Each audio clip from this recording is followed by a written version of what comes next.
ఈరోజే చివరి కార్తీక సోమవారం, అదేవిధంగా కార్తీక మాస శివరాత్రి. ఎంతో పవిత్రమైన విశేషమైన రోజు ఇది. ప్రతిరోజు రాత్రి శివుణ్ణి 11 సార్లు తలుచుకుని నిద్రపోవాలని అలా శివుణ్ణి తలుస్తూ రాత్రులు నిద్రపోవడం వల్ల ప్రతి రాత్రి శివరాత్రి అని అంటారు. త్రయోదశి తిథి శివుడికి సంబంధించిన తిథి, అందువల్ల పరమశివుని తిథి అంటారు. నెలకు 2 సార్లు త్రయోదశి తిథి వస్తుంది. శుక్లపక్షంలో ఒక త్రయోదశి, కృష్ణపక్షంలో ఒక త్రయోదశి వస్తుంది. కృష్ణపక్షంలో వచ్చే త్రయోదశి తిథితో కలిసిన చతుర్దశి తిథిని కృష్ణపక్ష శివరాత్రి లేక మాస శివరాత్రి అని పిలుస్తారు. ఈ మాస శివరాత్రి మహాశివుడికి ఎంతో ప్రీతికరమైన రోజు. మరి ఈ రెండూ కలిసిన అంటే చివరి కార్తీక సోమవారం, అదేవిధంగా కార్తీక మాస శివరాత్రి కలిసిన ఈ విశేషమైన రోజు. ఈ కథలను విన్నా, చదివినా, చెప్పినా, వినిపించినా సకల శుభాలు కలుగుతాయి. జన్మల పాపాలు తొలగి కోటి జన్మల పుణ్యం వస్తుంది. మరి ఆ కథలేంటో ఇప్పుడు ఈ వీడియోలో తెలుసుకుందాం. ఈ కథ శివ మహాపురాణంలోనిది. పూర్వం దేవగిరి అనే పర్వతరాజ సమీపంలో భరద్వాజ గోత్రికుడు, వేద శాస్త్ర పారంగతుడు, నిత్యాగ్నిహోత్రి, బ్రహ్మవేత్త, శివర్చనాశీలుడు అయిన సుదర్శనుడు అనే బ్రాహ్మణుడు ఉండేవాడు. అతని భార్య పేరు సుదేహ. ఆమె కూడా శివభక్తి తత్పరురాలు, సుగుణాల రాశి. వారికి ఎంతకాలం గడిచినా సంతానం కలగలేదు. స్త్రీ సహజమైన మాతృ ప్రేమ చేత సంతానం కోసం పరితపిస్తూ ఉండేది సుదేహ. వేదాంతి అయిన భర్త ఇలా పలికాడు: ఓసి వెర్రిదానా, ఎవరికెవరు లోకంలో పిల్లలగల వారి పాట్లు చూస్తున్నాం కదా. పుత్రుడి వల్లనే ఉత్తమగతులు కలుగుతాయి అనేది కల్లా. మనం చేసుకున్న కర్మలే ఇహంలో సుఖదుఖాలకు, పరంలో ఉత్తమ లోకాలకు కారణం అవుతాయి. మానవ సంబంధాలు రుణానుబంధాలే కాని ఇతరమేమీ కావు. 9 పుత్రులను కన్న గాంధారి ధృతరాష్ట్రులు చివరకు పరాధీనులై భీముని మర్మగాత వచనాలను సహించలేక అడవిలికి పోయి అక్కడ దావానలంలో చిక్కుకుని మరణించారు. దశరథ మహారాజు అంత్యకాల ఘట్టం నీవు విన్నావు కదా. సంతానం లేక పరితపించి పుత్ర కామేష్టి చేసి 9 కొడుకులను కని అంత్యకాలంలో చెంత ఒక్క కొడుకు కూడా లేకపోవడంతో బెంగతో మరణించాడు. పాండవులకు సంతానం కలిగిన వారు అశ్వత్థామ చేతిలో హతులు కాగా చివరకు వారికి పుత్ర శోకమే మిగిలింది. శ్రీకృష్ణుడి అనుగ్రహంచే ఒక్క నలుసు మిగిలాడు. మూలాల్లోకి వెళ్లి తరచి చూస్తే మానవ జీవితం ఇసుక పునాది మీద కట్టిన ఇల్లు వంటిది. ఎప్పుడు కూలుతుందో ఎవరికీ తెలియదు. నీవు కూడా విద్యావంతురాలివే కదా. రామాయణం మొత్తానికి శ్రీరామచంద్రుడు, భారతం మొత్తానికి భీష్ముడు తప్ప తల్లిదండ్రుల యందు భక్తి ప్రపత్తులు చూపిన తనయులు ఉన్నారంటావా చెప్పు. ఇంతకీ ఈశ్వర సంకల్పం ఎలా ఉందో అంటూ సాంత్వన వచనాలు పలికి ఓదార్చేవాడు.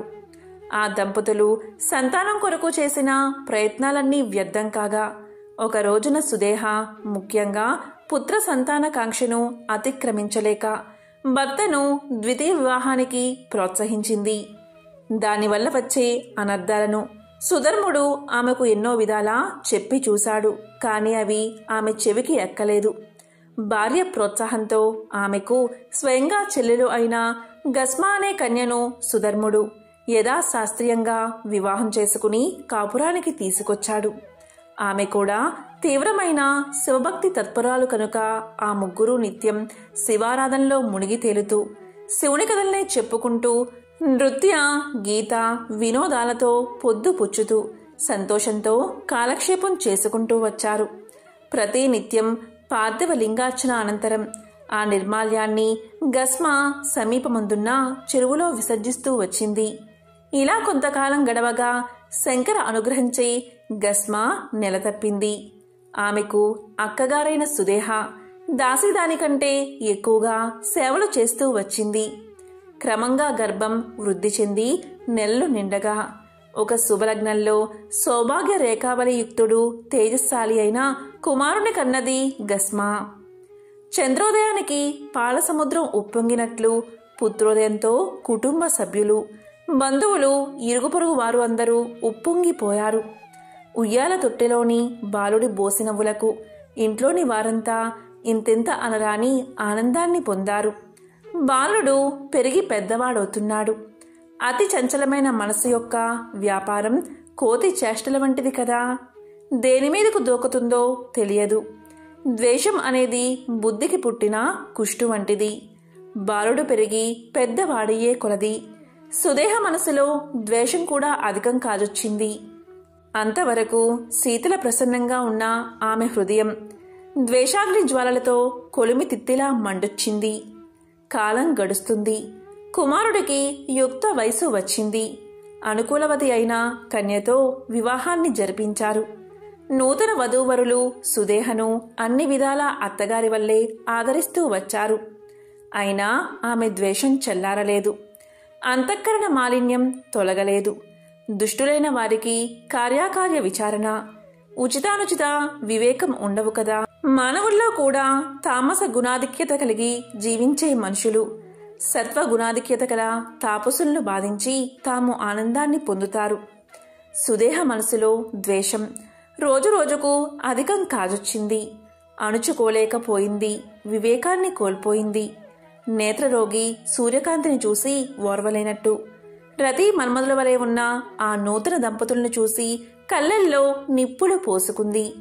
ముఖ్యంగా సుబ్రహ్మణ్య స్వామిలా ఉన్న గస్మ కుమారుణ్ణి కడతేరిస్తే తప్ప తనకు మనశ్శాంతి ఉండదని నిశ్చయించుకుని ఒక నిశీదిలో మాయోపాయంచే కడతేర్చి శవాన్ని చెరువులో పారవేసి ఏమీ ఎరగని దానివల్లే ఇంటికి వచ్చి పడుకుంది. ఉదయమే ఇంట్లోని వారు లేచి రక్తసిక్తమైన శయ్యను చూసి కుమారుడు కనిపించకపోయేసరికి హతాశులై దుఃఖించారు. అలాంటి సమయంలో కూడా సుధర్ముడు, గస్మ ఆమె కోడలు శివపూజను మానలేదు. యథావిధిగా గస్మ మధ్యాహ్నం పూజ తర్వాత శివ నిర్మాల్యాన్ని విసర్జించడానికి అంటే పడేయడానికి చెరువు వద్దకు వచ్చేసరికి కుమారుడు అమ్మా అంటూ ఆప్యాయంగా పలకరిస్తూ వచ్చి ఆమె పాదాలకు నమస్కారం చేశాడు. ఆమె హత్యకు గురైన తన కుమారుడు సజీవుడై తిరిగి రావడం కేవలం భక్తవత్సలుడైన శివుడి అనుగ్రహంగా భావించి భక్తి పారవస్యంతో శరీరం పులకాంకితం కాగా ఆనంద అశ్రువులు చెక్కిలపై జారా చేతులు జోడించి శంకరుణ్ణి అనేక విధాలా స్తుతించింది. దాంతో శంకరుడు ప్రత్యక్షమై వరాన్ని కోరుకోమన్నాడు. దానికి గస్మ ఇలా పలికింది: తండ్రి ఈశ్వర, ఈ విషయంలో నా అక్కగారైన సుదేహను శిక్షించకు. నన్ను అనుగ్రహించినట్లుగాని నువ్విక్కడ స్థిరుడువై ఉండి నీ దర్శనానికి వచ్చే భక్తులకు కూడా అనుగ్రహాన్ని ప్రసాదించు అని ప్రార్థించింది. ఆనాటి నుండి శంకరుడు గస్మ పేరుతో గస్మేశ్వర జ్యోతిర్లింగంగా స్థిరపడి భక్తులకు భోగమోక్షాలను ప్రసాదిస్తున్నాడు. ఇది పరమ పవిత్రమైన కథ.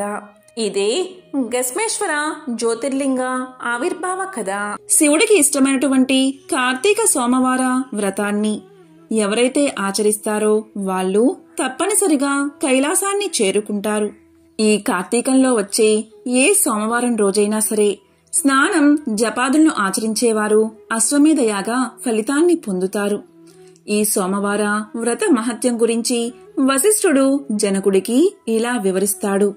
పూర్వం యమునా నదీ తీరంలో పరమ పావనమైన ఒక దివ్య దేశమున్నది. ఈ దేశాన్ని చిత్రవర్మ అనే రాజు పరిపాలన చేసేవాడు. ఈ కథ స్కాంద పురాణంలోనిది. కృతయుగానికి సంబంధించిన కథ ఇది. ఆ చిత్రవర్మ రాజుకి మొత్తం 8 మంది పుత్రులు.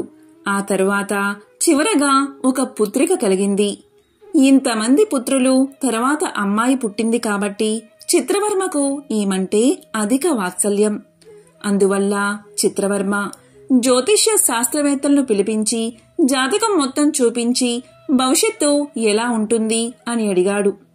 అప్పుడు జ్యోతిష్యులు చక్కగా ఈమె జాతకాన్ని పరిశీలించి తరువాత ఇలా చెప్పారు: మహారాజా, ఈమె అన్ని సౌభాగ్యాలతోనూ బాసిల్లుతుంది కాబట్టి ఈమెకు సీమంతిని అనే పేరు పెట్టండి అని తీర్మానించారు. ఆ తరువాత వాళ్ళు ఆమె జాతక ఫలాలు ఈ విధంగా చెప్పారు: ఈమె గొప్ప స్త్రీ అవుతుందని, సరస్వతి వలె అన్ని కళల్లోనూ రాణిస్తుంది అని, రతీదేవి వంటి సౌందర్యము, దమయంతి వంటి పాతివ్రత్య శోభ ఉంటుందని, అరుంధతి వంటి తేజస్సు ఉంటుందని ఇలా అనేక రకాలుగా వివరించారు. ఈమె యొక్క ఆయుష్ గొప్పది, సౌభాగ్యం గొప్పది అని చెప్పారు. అయితే ఇక్కడ వచ్చిన చిక్కేమిటి అంటే అందరు పండితులది ఇదే అభిప్రాయం అయితే ఒక్కరు మాత్రం ఇలా చెప్పారు. కాని మహారాజా, నాకు మాత్రం జాతకంలో ఒక దోషం కనబడుతున్నది అని పలికాడు. అదేంటి అంటే వివాహమైన కొద్ది కాలానికే ఈమె భర్తను కోల్పోవలసి రావచ్చు అని సూచన చేశాడు రాజుకి. ఈ మాట వినగానే రాజు హతాశుడయ్యాడు. ఇది చాలా దుర్భరమైన మాట. ఇలా కాలం గడుస్తుంది. పాప పెరుగుతూ ఉంది. పెరిగే కొద్దీ చదువులో ప్రావీణ్యం సంపాదించింది. శాస్త్ర గ్రంథాల్లో ప్రావీణ్యం సంపాదించింది. ఒకరోజు హఠాత్తుగా ఈమె చెలికత్తెల్లో ఒక చెలికత్తె ఆమెతో ఇలా చెప్పింది. చిన్నప్పుడు మీ నాన్నగారు నీ జాతకం జ్యోతిష్యులకు చూపించినప్పుడు మేము ఒక వార్త విన్నాం. నీకు తెలుసా అని అడిగారు. నాకు తెలియదు అని చెప్పింది సీమంతిని. అమ్మాయికి ఈ విషయం తెలియనివ్వలేదు ఆమె తండ్రి. స్త్రీ చాపల్యం చేత ఆ చెలికత్త ఇలా చెప్పింది. సీమంతిని, నీకు వివాహమైన కొద్ది కాలానికే భర్త దూరమవుతాడట అని చెప్పింది. ఆ మాటలు విన్న తర్వాత సీమంతిని చాలా బాధపడింది. ఎందుకంటే వివాహ వయసు వస్తున్నది ఆమెకి. ఇప్పుడు ఏమి చెయ్యాలా అని పరిపరి విధాలా ఆమె ఆలోచిస్తూ ఉండగా ఆమెకు ఒక ఆలోచన వచ్చింది. గురువులను ఆశ్రయించాలి అని. ఇది చాలా ముఖ్యమైన విషయం కనుక ఏ సమస్య వచ్చినా భయపడకుండా ఎలా పరిష్కరించుకోవాలో తెలుసుకోవాలి. ఎందుకంటే శాస్త్రాలలో సమస్యలతో పాటు పరిష్కార మార్గాలు చాలా ఉంటాయి. వెంటనే సీమంతిని వాళ్ళ యొక్క గురువైనటువంటి యాజ్ఞవల్క మహాముని భార్య అయిన మైత్రేయిని ఆశ్రయించింది. ఋషిపత్ని మైత్రేయి సామాన్యురాలు కాదు. ఉపనిషత్తుల్లో ఈమె గురించి చెప్పబడి ఉన్నది. ఈమె గొప్ప బ్రహ్మజ్ఞాన సంపన్నురాలు. అప్పుడు మైత్రేయి సీమంతిని చూసి ఇలా పలికింది. తల్లి, ఏమిటి నీ కోరిక అనగాని సీమంతిని మైత్రేయి పాదాలకు నమస్కారం చేసి ఇలా పలికింది. తల్లి, ఏ సత్కర్మ వల్ల చక్కని సౌభాగ్యం వర్ధిల్లుతుందో, దీర్ఘ సుమంగళితత్వం లభిస్తుందో ఆ విధమైన సత్కర్మ గురించి తెలియచెయ్యమ్మా అని కోరింది. ఎందుకు అంటే బహుశాస్త్రాలు తెలిసిన దానవు. అలాగే గురువు ద్వారా వచ్చిన ఉపాయాన్ని ఆచరించిన వారు ధన్యులు అవుతారు. కనుక నిన్ను శరణు వేడుతున్నాను. నన్ను కరుణించి దీర్ఘసుమంగళి అగునట్లు అనుగ్రహించు తల్లి అని కోరింది. అప్పుడు మైత్రేయి కొంచెం సేపు ఆలోచించి శాస్త్రాలన్నీ మన్నం చేసుకుని ఒక సరైన ఉపాయాన్ని సూచించింది. ఓ రాజకన్యా, విను. శ్రీ గౌరిని, శంకరుణ్ణి నీలకంఠయుక్తంగా ఆరాధించు. ఎలా అంటే నీలకంఠుడు అని పరమేశ్వరుడితో ఉన్న గౌరీదేవిని ఆరాధించు. ఇలా ఆరాధించడం వల్ల ఆపదలు, భయాలు తొలగిపోతాయి. శుభ్రమైన వస్త్రాలు ధరించి ప్రాతకాల పూజ చేసి అటుపై పగలంతా నియమబద్ధంగా శివస్మరణం చేసుకుంటూ ఇంద్రియాలను నిగ్రహించుకోవాలి. అలాగే వాక్కుని నిగ్రహించుకోవాలి. కోపం పనికిరాదు. అనవసరపు మాటలు అస్సలు మాట్లాడకూడదు. నిందా వాక్యాలు చేయకూడదు. ఇవన్నీ కూడా నియమాలు. శివ సంబంధమైన శాస్త్రంలో ఏమి చెప్పారో తెలుసుకుని కపటం లేని హృదయంతో ఆరాధన చెయ్యాలి. ఆరాధన చేసేటప్పుడు శివ అష్టోత్తర శతనామావళి, అలాగే గౌరీ అష్టోత్తర శతనామావళి కూడా చెయ్యాలి. శివ పార్వతులను ఇద్దరినీ కలిపి ఆరాధించాలి. పూజ తర్వాత పవిత్ర జీవనం గడిపేవారికి భోజనం పెట్టి ముత్తైదువులకు పసుపు కుంకుమ అందించి వస్త్రాలు ఇచ్చి ఆరాధించాలి. ఇలా చేసే సమయంలో ఏవైనా ఆపదలు రావచ్చు, ఏవైనా సమస్యలు రావచ్చు. అయినప్పటికీ చలించకూడదు. ప్రారబ్ధ కర్మ తప్పించుకోవాలని చేసే వ్రతాలలో పరీక్షలు అధికంగా ఉంటాయి. అయినా వాటిని తట్టుకుని ఆచరిస్తేనే శుభ ఫలితాలు కలుగుతాయి. ఇలా చేయడం వల్ల శివపార్వతుల అనుగ్రహం వల్ల ఆపదలు అనే సముద్రాన్ని సులభంగా దాటిపోతావు. నీకు ఇష్టం లేనిది నీ జీవితంలో జరగనే జరగదు. ఇది శివపూజా మహత్యం. ఇలా శివపూజా మహత్యం వల్ల ఎలాంటి సంఘటన నుంచైనా బయటపడతారు అని చెప్పిన తనకు ఉపదేశం చేసినటువంటి గురుస్వరూపిణి అయిన మైత్రేయికి నమస్కరించి వ్రతం ఆరంభించడం మొదలుపెట్టింది. అప్పటికి వివాహం కూడా నిశ్చయం కాలేదు. కన్యగా ఉన్నప్పుడే గురువుల ద్వారా గ్రహించి వ్రతాచరణ చేయడం మొదలుపెట్టింది. నిత్యము సోమవార వ్రతాన్ని ఆచరిస్తున్నది. ఇంతలో తండ్రి చక్కని ఒక సంబంధాన్ని తీసుకువచ్చాడు. అది ఎటువంటి సంబంధము అంటే నలచక్రవర్తి వంశానికి చెందిన యువకుడు. ఇంతకన్నా భాగ్యం ఏమున్నది? అందుకే ఇది కృతయుగం నాటి కథ అని మనం చెప్పవచ్చు. నలచక్రవర్తి అప్పటి రాజు. నలచక్రవర్తి యొక్క భార్య పేరు దమయంతి. ఆ పుణ్య దంపతుల పుత్రుడు ఇంద్రసేన మహారాజు. ఆ ఇంద్రసేనుడి తనయుడే చంద్రాగదుడు, అంటే ఇప్పుడు వరుడిగా వచ్చినవాడు, అనగా నలచక్రవర్తి యొక్క మనవడు. పైగా అద్భుతమైన సౌందర్యం కలిగినవాడు. ఈ సంబంధం బాగా నచ్చి వివాహం నిశ్చయమైంది. వివాహం కూడా జరిగింది. వివాహం జరిగిన కొద్ది రోజులకే అల్లుడికి యమునలో విహరించాలని కోరిక కలిగింది. అందుకు తగ్గట్లుగానే మామగారు అన్ని ఏర్పాట్లు చేశారు. అల్లుడు యమునా నదీ తీరంలో తన పరివారంతో సహా విహరిస్తున్న సమయంలో యమునా నది పొంగు ఉధృతమై పడవ కొట్టుకుపోయింది. వార్త వెంటనే రాజుగారికి తెలిసింది. మామగారు యమునా నదీ తీరానికి వచ్చి ఎంతో విలపించారు. ఈ సంఘటనకు పుర ప్రజలందరూ బాధపడ్డారు. అందరి మృతదేహాలు వచ్చాయి, కాని చంద్రాగదుడి మృతదేహం రాలేదు. అంటే మృతదేహం కూడా కొట్టుకుపోయింది అని భావించారు. అందరూ ఎంతగానో బాధపడ్డారు. కూతురికి ఎలా చెప్పాలి అని బాధపడ్డాడు రాజు. మృతదేహం దొరకలేదు కాబట్టి చనిపోయాడు అని నిర్ధారణ చెయ్యలేము. మరణించారు అనడానికి సంపూర్ణ ఆధారాలు కనిపిస్తున్నాయి. ఈ మాట రాజు చెప్పలేక చెప్పినప్పటికీ గురువాక్యం మీద సంపూర్ణ విశ్వాసంతో శివారాధన కొనసాగిస్తూ భక్తి శ్రద్ధలతో ఉన్నది సీమంతిని. వార్త తెలిసిన ఇంద్రసేన మహారాజు దుఃఖంలో మునిగిపోయాడు. అందువల్ల రాజకార్యాలు కూడా విస్మరించాడు. ఇదే అదనుగా అతని దాయాదులు అతన్ని బంధించి చెరసాల పాలు చేశారు. రాజ్యాన్ని కైవసం చేసుకున్నారు. ఏమాత్రం చెక్కు చెదరకుండా శివారాధన చేస్తుంది సీమంతిని. అలా 3 సంవత్సరాలు గడిచిపోయాయి. యమునా నదిలో మునిగిపోయిన చంద్రాగదుడు చిత్రంగా ఆ నది యొక్క లోతుల్లోకి వెళ్లిపోతూ ఉండగా కొందరు నాగకన్యలు చూసి పట్టుకున్నారు. వాళ్లకి ఇతడి దివ్యమైన తేజస్సు చూసి ఏమనిపించిందో కాని నాగలోకానికి తీసుకువెళ్లి ఉచితమైన ఉపచారాలు చేసి విశ్రాంతి ఇవ్వగా అక్కడికి నాగరాజ్యాన్ని పాలించే తక్షకుడు వచ్చాడు. అతడు వచ్చి అతని చరిత్రంతా తెలుసుకుని, నువ్వు ఈ విధంగా క్షేమంగా ఇక్కడికి రావడం అన్నది నీ యొక్క సౌభాగ్యం. ఇందులో ఏమాత్రం సందేహం లేదు. నీవు బయటపడ్డావు అంటే నీకు దైవానుగ్రహం ఉంది. నువ్వు ఏ దేవతను ఆరాధిస్తావో చెప్పు అని అడిగాడు. అప్పుడు తన ఇష్ట దైవాన్ని తలుచుకుని చంద్రాగదుడు ఇలా చెప్పాడు. ప్రపంచానికి దేవతలు కూడా ఎవరైతే దేవుడో, ఎవరు ఈశ్వరుడో ఆ సర్వేశ్వరుడే, ఆ సాంబశివుడే నాకు ఇష్టమైన దైవము అని చెప్పాడు. అందుకు తక్షకుడు సంతోషించి, భక్తులను పూజించడం శివుణ్ణి పూజించడంతో సమానం. మా ఆతిథ్యాన్ని స్వీకరించి ఇక్కడే ఉండిపో అని చెప్పాడు. దానికి చంద్రాగదుడు ఇలా పలికాడు. ఎన్ని ఉన్నప్పటికీ నాకు ఈ దేశం వేరే దేశమే. నా దేశానికి వెళ్లే ఏర్పాట్లు చెయ్యండి అని ప్రార్థించాడు. అప్పుడు తక్షకుడు అన్ని ఏర్పాట్లు చేసి తన పరివారము అలాగే ఒక గుర్రాన్ని చంద్రాగదుడికి ఇచ్చాడు. ఆ గుర్రం ఎక్కడికి కావాలంటే అక్కడికి తీసుకువెళ్తుంది. చంద్రాగదుడు అన్నీ స్వీకరించి తన దేశానికి బయలుదేరాడు.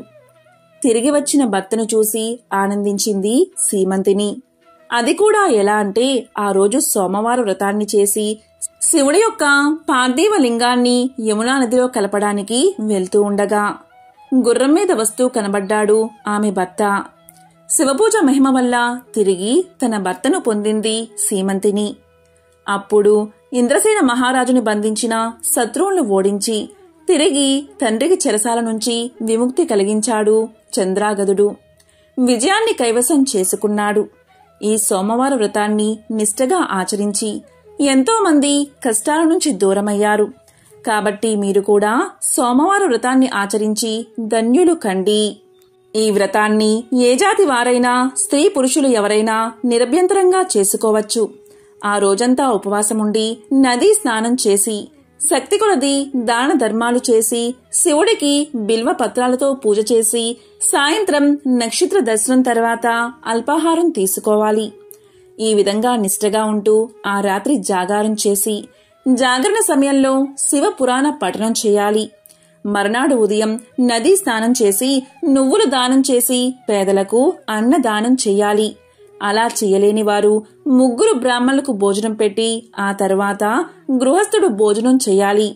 ఈ వ్రతం కేవలం భక్తితో మాత్రమే ముడిపడి ఉంటుంది. పూర్వం గౌతమ మహర్షి తన భార్య అయిన అహల్యతో పాటు దక్షిణ దిక్కున గల బ్రహ్మగిరి ప్రాంతంలో తపస్సు చేసుకుంటూ ఆశ్రమ జీవితాన్ని గడుపుతూ ఉండేవాడు. ఎంతటి వారికైనా కాలం ఒక్కరీతిగా వెళ్లదు కదా. సుఖదుఖాలు కాలంలోనే సంప్రాప్తమవుతాయి. ఒకప్పుడు ఆ ప్రాంతంలో భయంకరమైన అనావృష్టి పరిస్థితులు నెలకొన్నాయి. ప్రాణాధారమైన నీరు, ఆహారం లభించని కారణంగా మనుష్యులు, పశువులు, పక్షులు, ఇతర ప్రాణికోట్లు వలసలు వెళ్లిపోయాయి. కొన్ని ఆశువులు విడిచాయి. అలాంటి సమయంలో మిగతా మహర్షులందరూ పరమ తపోనిధి అయిన గౌతముణ్ణి సమీపించి ఇలా పలికారు: ఓ కృపానిధి, పరమ దయాలు, శివభక్తాగ్రణ్య, తపోజ్ఞాననిధి, నీ తప ప్రభావంచే వర్షాన్ని కురిపించి సకల ప్రాణికోట్ల ప్రాణాలను కాపాడండి. భూతదయను మించిన ధర్మం లేదు కదా. ఈ విషయంలో మేము అసక్తులము అని ప్రార్థించారు. దీనితో ధర్మనిరతుడు, సకల ప్రాణిహితుడు, సకలాన్యాయ పారంగతుడు అయిన గౌతముడు వరుణదేవుణ్ణి ఉద్దేశించి సాత్వికమైన తపస్సును చేశాడు. దీంతో వరుణుడు ప్రీతుడై వరాన్ని కోరుకోమన్నాడు. అప్పుడు గౌతముడు ఇలా పలికాడు: వరుణదేవా, శాశ్వత ఫలాలు ఇచ్చేది, స్థిరమైన పుణ్యాలను ఆగణ్యంగా ఒసగేది, సకల ప్రాణికోట్లకు జీవనాధారమైనది, సిరి సంపదలకు ఆలవాలమైనది అయిన అక్షయ జలాలను అనుగ్రహించండి అని ప్రార్థించాడు. మహర్షి పరోపకార బుద్ధికి సంతోషించిన వరుణుడు చెయ్యిలోతు గోతును తవ్వమని ఆదేశించాడు. అప్పుడు గౌతముడు అలాగే చేశాడు. జలాధిపతి అయిన వరుణుడు దానిని మధురమైన అక్షయ జలాలతో నింపి ఇలా ఆశీర్వదించాడు: ఓ మహర్షి, ఈ జలాలు అక్షయమొకటే కాక ఇది గొప్ప తీర్థమై నీ పేరుతో ప్రసిద్ధిని పొందుతుంది. ఇక్కడ చేసిన తపస్సు, హోమం, దేవయజ్ఞం, పితృతర్పణం, శ్రాద్ధ కర్మలు, దానాదులు ఇవన్నీ కూడా అక్షయ పుణ్యలోకాలను మానవులకు ప్రసాదిస్తాయి. ఇలా పలికి అంతర్ధానమయ్యాడు వరుణుడు. ఆ అక్షయ జలంతో ఆ ప్రాంతమంతా సస్య శ్యామలమైనది, కరువు అనేది లేకుండా మాయమైనది. అనేక మంది మునులు తమ తమ భార్యాబిడ్డలతో, పశు సంపదతో అక్కడకు వచ్చి స్థిర నివాసం ఏర్పాటు చేసుకున్నారు. శ్రవణ సుఖాన్ని ఇచ్చే పక్షి గణాల కిలకిలా రావాలతో ఆ వనమంతా శోభాన్వితమైనది. పాడి పంటలతో, సిరి సంపదలతో తులతూగుతూ ఉంది. గౌతమముని ప్రభావంతో ఆ ప్రాంతమంతా ఆనందం వెళ్లి విరిసింది. క్రమంగా గౌతమ మహర్షి ఆశ్రమ ప్రాంతం 4 వైపులా విస్తరించింది. అనేక మంది శిష్యులు వచ్చి చేరారు. అది ఒక పెద్ద గురుకులమైనది. ఆయన పేరు ప్రఖ్యాతులు శరత్కాల కౌముది వలె వ్యాపించాయి. ఇలా ఉండగా ఆ వనంలోని ఇతర మునులకు, ముని పత్నులకు అహల్య గౌతములయందు ఈర్ష అసూయలు వాళ్లలో కలిగాయి. ఎంతటి వారైనా అరిషడ్వర్గాలను జయించలేరు, ఈర్ష అసూయలను అణుచుకోలేరు. వారందరూ అహల్య గౌతములను అక్కడి నుంచి పంపించేయాలి అనే విషయంలో ఏకాభిప్రాయానికి వచ్చారు. వారు తమ తపశక్తిచే బక్కచిక్కిన ఒక మాయాగోవును సృష్టించి గౌతముని ఆశ్రమంలోనికి తోలారు. ఆ ఆవు గౌతముని పంట పొలంలో పడి మేస్తూ ఉండగా గౌతముడు చూచి ఎండుగడ్డి పరకలతో దాన్ని అదిలించాడు. గడ్డిపోచు తగలగాని ఆ మాయాగోవు మరణించింది. వెంటనే అదే అదనుగా మునుపత్నులు అహల్య గౌతములను చుట్టుముట్టి, ఓ గౌతమా, నువ్వు గోహత్య చేశావు. అంతకంటే మహాపాతకం మరొకటి లేదు. నీ ముఖం కూడా చూడరాదు. నీ ముఖదర్శన మాత్రం చేతనే మాకు పాపాలు అంటుకుంటాయి. నువ్విక్కడ ఉంటే మా కర్మకండ అంతా వ్యర్థమే. అవి ఫలాలను ఇవ్వవు. ఇంద్రాది దేవతలు మా హవిస్సులను స్వీకరిస్తారనేది పైన కల్లా. ఇక నీవు నీ కుటుంబంతో శిష్యులతో కలిసి కాశీ నగరానికి వెళ్ళిపో. అక్కడ నిత్యుడు, శాశ్వతుడు అయిన విశ్వేశ్వరుడు ఉన్నాడు. సకల కల్మషహరణి అయిన గంగ ఉంది, శాశ్వతంగా అక్కడ ఉండిపో అని నిందించారు. ఇంకా అనేక నిందా వాక్యాలను పలికి దూషించారు. మునుల కాపట్యాన్ని గ్రహించలేని గౌతముడు భార్యతో కలిసి కాశీ నగరానికి చేరుకున్నాడు. చేరుకుని తీవ్రమైన తపస్సుకు ఉపక్రమించాడు. దీంతో శివుడు ప్రత్యక్షమై గౌతమ మునికి బ్రహ్మగిరిని చేరుకుని అక్కడే తపస్సును కొనసాగించమని చెప్పాడు. గౌతముడు కాశీ నగరాన్ని వదిలి కొద్ది రోజులు పయనించి భార్యతో కలిసి బ్రహ్మగిరికి వచ్చి చేరాడు. వచ్చి ఆ పర్వతానికి 101 సార్లు ప్రదక్షిణం చేసి గౌతమీ తీర్థం చెంత కూర్చుని మట్టితో పార్థివలింగాన్ని నిర్మించి ప్రతిష్ఠ చేసి యథావిధిగా అర్చించడం మొదలుపెట్టాడు. ఆయన భార్యా శిష్యులు కూడా ఆయనకు తోడుగా నిలిచారు. ఆయన సద్బుద్ధికి మెచ్చిన శంకరుడు పార్వతితో ప్రమదగణాలతో కూడి ప్రత్యక్షమై ఇలా పలికాడు. ఓ గౌతమముని, పరోపకార పరాయణుడవైన నీవు ధన్యుడివి, కృతార్థుడివి, సర్వకాలాల్లోని పాపరహితుడివి. మీ దంపతుల నామస్మరణ మాత్రం చేతనే మానవులు పాప విముక్తులు అవుతారు. అట్టిచో మీకు పాపం ఎక్కడిది? నీ తపశక్తిని చూసి సహించలేని కొందరు కృతజ్ఞులు ఈ నీచపు పనికి సిద్ధపడి మాయాగోవును సృష్టించి అభిచార క్రియచే దాన్ని వారే చంపి ఆ హత్యా నేరాన్ని నీ మీద మోపి నిన్ను బహిష్కరించారు. ఏ దుర్మార్గులైతే నీకు ఆపదను కలిగించారో వారే పాపాత్ములు, దురాచారులు, కృతజ్ఞులు అవుతారు. గోహత్య మహాపాపం వారిని చుట్టుకుంటుంది. వారికి ఎక్కడైనా నిష్కృతి లేదు. ఈ పాప కార్యానికి ఒడిగట్టిన వారు 5. మిగిలిన వారు మాయలో పడ్డారు. నీకు ఏం వరం కావాలో కోరుకో అన్నాడు శంకరుడు. గోహత్యా పాపంతో కుమిలిపోతున్న గౌతముడు అందరమునులో వింటూ ఉండగా మహాదేవుడు పలికిన ప్రేమ దయార్థ వచనాలకు సంతోషించి ఇలా ప్రార్థించాడు. ఓ మహేశ్వర, ఆ 5 మునులు నాకు మహా ఉపకారం చేశారు. వారలా చేసి ఉండకపోతే నీ దర్శనం నాకు లభించి ఉండేది కాదు కదా. నాకింత మహద్భాగ్యాన్ని కలిగించిన వారు ధన్యులు. నీ శిరస్సు మీది గంగను ఇక్కడ విడిచి లోకోపకారం చెయ్యి. నేనింతకంటే కోరేదేదీ లేదు అని పలకగానే భక్తవత్సలుడైన గంగాధరుడు సంతోషించి తన జటాజూటమునందలి గంగను అక్కడ విడిచి దానికి పుష్కర ప్రభావాన్ని కల్పించాడు. దేవతలు మరియు అక్కడి శివభక్తులైన మునుల కోరికచే తానక్కడ త్రయంబకేశ్వర నామంతో జ్యోతిర్లింగ స్వరూపంగా ఉండిపోయాడు. గౌతముణ్ణి శంకరుడు ఇలా ఆశీర్వదించాడు. ఓ మహర్షి, ఇక ఈ పైన ఈ జలాలు అక్షయంగా ప్రవహిస్తాయి. ఇది గొప్ప తీర్థమవుతుంది. ఈ దివ్యవాహిని నీ పేరుతో గౌతమీ నదిగా దక్షిణ భారత ఖండంలో ప్రసిద్ధి వహించి ప్రజలచే నిత్యం పూజలందుకుంటుంది. ఇది దక్షిణ గంగగా వాసికెక్కుతుంది. దీని మహిమ వర్ణనాతీతం. దీన్ని ఆశ్రయించిన మనుజులకు ఈ గంగా సకల సంపదలను ఇస్తుంది. ఇలా ఆశీర్వదించి అంతర్ధానమయ్యాడు మహేశ్వరుడు. పూర్వకాలంలో విదిశా పట్టణం ఉండేది. ఆ పట్టణం సర్వ సంపదలతో తులతూగుతూ ఉండేది. ఆ పట్టణంలోని వారందరూ విద్యావంతులే. ఆ పట్టణంలోని ప్రజలంతా ఆనందంగా జీవిస్తూ ఉండేవారు. ఆ పట్టణంలో ఒకరోజు ఒక బాలుడు మరణించాడు. అతను తల్లిదండ్రులకు ఏకైక పుత్రుడు. ఎంతో అందంగా ఉండేవాడు. ఆ పిల్లవాడి మరణం వల్ల తల్లిదండ్రులు ఎంతో రోదిస్తున్నారు.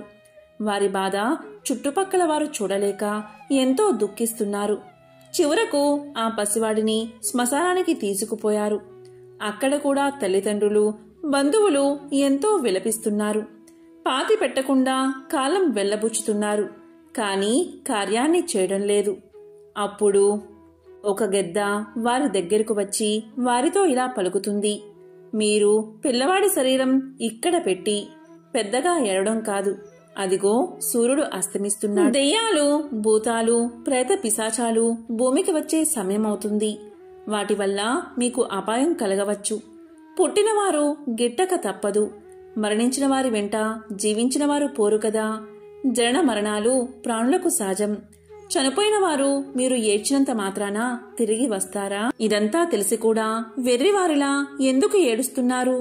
ఏడుపు మాని ఇంటికి పొండి, లేకపోతే మీ ప్రాణాలకు హాని కలుగుతుంది అని గెద్ద శ్రద్ధగా చెప్పింది. గెద్ద మాటలకు వారంతా భయపడి వారంతా బాలుణ్ణి అక్కడే విడిచిపోతూ ఉంటారు. అంతలో అక్కడికి ఒక నక్క వస్తుంది. అది ఇలా పలుకుతుంది, గద్ద చెప్పినవన్నీ అబద్ధాలే. దాని మాటలు నమ్మి మీరందరూ భయపడకండి. ఈ బాలుడు ఎంతో అందంగా ఉన్నాడు. చక్కని ముక్కుతో, అందమైన ముఖంతో చూడ చక్కగా ఉన్నాడు. ఇంతటి అందమైన బాలుణ్ణి విడిచి వెళ్లడానికి మీకు కాలు ఎలా వచ్చాయి? ఎంతో ఎత్తైన జుట్టుతో, బంగారం వంటి దేహంతో ఉన్న ఈ బాలుణ్ణి మీరు ఎలా మరుస్తారు? ఇంతటి అందమైన ఆకారం చనిపోవడం చూస్తే నాకే కన్నీళ్లు ఆగడం లేదు. కాబట్టి కొంత సమయం ఇక్కడే వేచి ఉండండి. దేవుడు క్రూరుడు కాదు కదా. దయ కలిగితే ఈ బాలుని బతికించవచ్చు. ఇంకా పొద్దు ఉన్నది, సమయం ఉన్నది కాబట్టి భయపడక మీరు ఇక్కడే ఉండండి. దయామయుడైన ఆ మహాశివుణ్ణి భక్తితో ప్రార్థించండి. అలా చేస్తే మీ పని ఫలిస్తుందని నక్క వారితో చెప్పింది. నక్క మాటలకు వారందరికీ ప్రాణం లేచినట్లు అయ్యింది. ఎంతో ఆశతో ఆ బాలుడి చుట్టూ కూర్చున్నారు. చేతులు బాలుడి దేహంపై పెట్టి నిమురుతున్నారు. భగవంతుణ్ణి ధ్యానిస్తూ కూర్చుని ఉన్నారు. ఆ బాలుణ్ణి తలుచుకుంటూ ఏడుస్తున్నారు. గద్ద మళ్లీ వారి వైపు చూసి ఇలా పలికింది, మీరు వెర్రివారి వలె ఉన్నారు. నక్క టక్కరిది, బుద్ధి లేనిది, శవం వికృతమైనది. శవం కలతప్పింది. ప్రాణం తిరిగి రావడం అస్సలు జరగదు. యముడు చాలా గటికుడు, మూర్ఖుడు. మీరు ఎంత ఏడ్చినా అతని మనసు కరగదు. ఇక ఈ బాలుడిపై ఆశను వదిలేయండి. అతనికి మంచిగతులు కలగడానికి దాన ధర్మాలు చెయ్యండి, శ్రాద్ధ కర్మలు చెయ్యండి అని గద్ద హితోపదేశం చేసింది.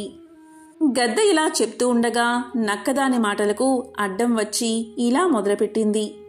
ఈ గద్ద మాటలు శుద్ధ అబద్ధాలు. గద్ద మనసు క్రూరమైనది. దానికి ఏది వస్తే అదే మాట్లాడుతుంది. ఏ సమయంలో ఏం జరుగుతుందో ఎవరికి తెలుసు కనుక దయచేసి బాలుణ్ణి వదిలి వెళ్ళకండి. ఏ సమయంలో ఏం జరుగుతుందో ఎవరికీ తెలియదు కాబట్టి ఆ మహాశివుణ్ణి ప్రార్థించండి. మీ ప్రయత్నం విఫలమైతే అప్పుడే బాలుణ్ణి విడిచిపోండి. ఇప్పుడే త్వరపడి ఇంటికి వెళ్లి ఏం చేస్తారు?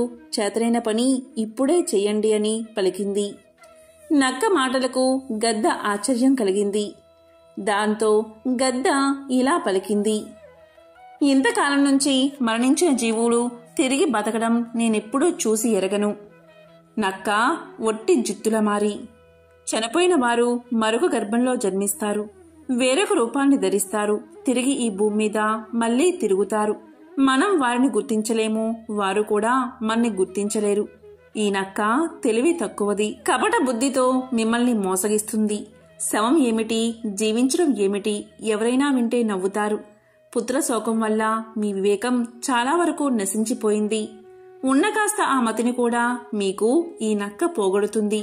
అజ్ఞానులై మీరు ఇక్కడ ఉండవద్దని గద్ద చెప్పింది.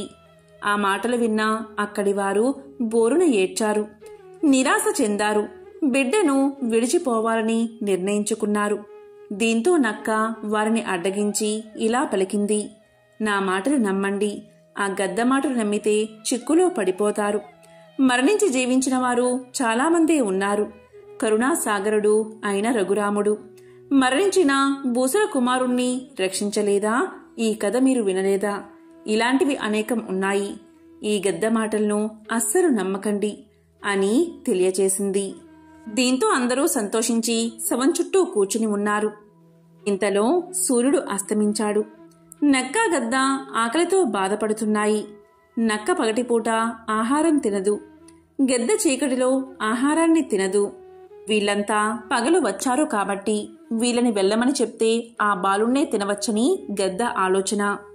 ఇక నక్క వీరు వెళ్తే పగలే ఆ బాలుణ్ణి గద్ద ఆరగించి తనకు చీకటి పడ్డాక ఆహారం లేకుండా చేస్తుందని తనకు వచ్చిన మాటలు చెబుతూ వారిని వెళ్లకుండా చేసింది. చీకటి పడ్డాక ఆ బాలుణ్ణి తినవచ్చని నక్క ఆలోచన.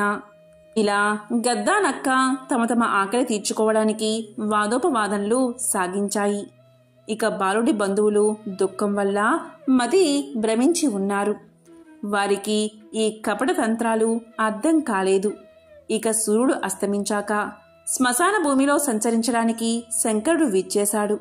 అతను దయామయుడు, దీనులకు దిక్కు, మొక్కిన వారికి చిక్కులు లేకుండా చేస్తాడు. ఆ మహాశివుడు చూపే దయకు హద్దులు ఉండవు. ఆపద్బాంధవుడు. తలపై నెలవంకతో, మొలపై పులితోలుతో ఆ దేవుడు వెలుగుతూ ఉంటాడు. అలా వచ్చిన శంకరుడికి బాలుడు బంధువులు ఏడుస్తున్నా ఏడుపులు వినిపించాయి.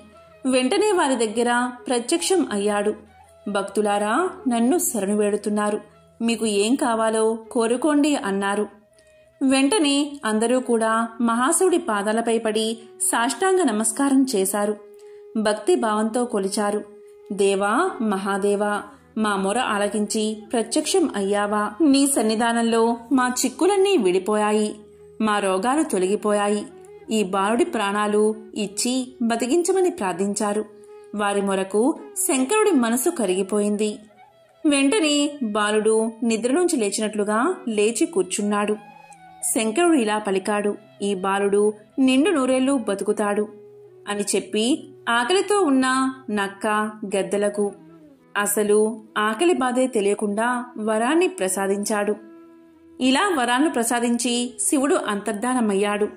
సజీవుడైన బాలుణ్ణి చూసి ఎంతో ఆనందంతో అందరూ కౌగిలించుకున్నారు. కాబట్టి ఆ మహాశివుణ్ణి భక్తితో ఆరాధించిన వారికి ఆలస్యమైనా సరే ముక్తి లభిస్తుంది. కోరిన కోరికలు తీరతాయి.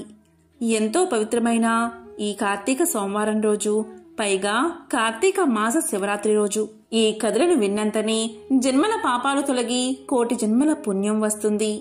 ఆ మహాశివుడి ఆశీస్సులు తప్పకుండా మీకు కలుగుతాయి. ఓం నమః శివాయ. ఓం నమో నారాయణాయ.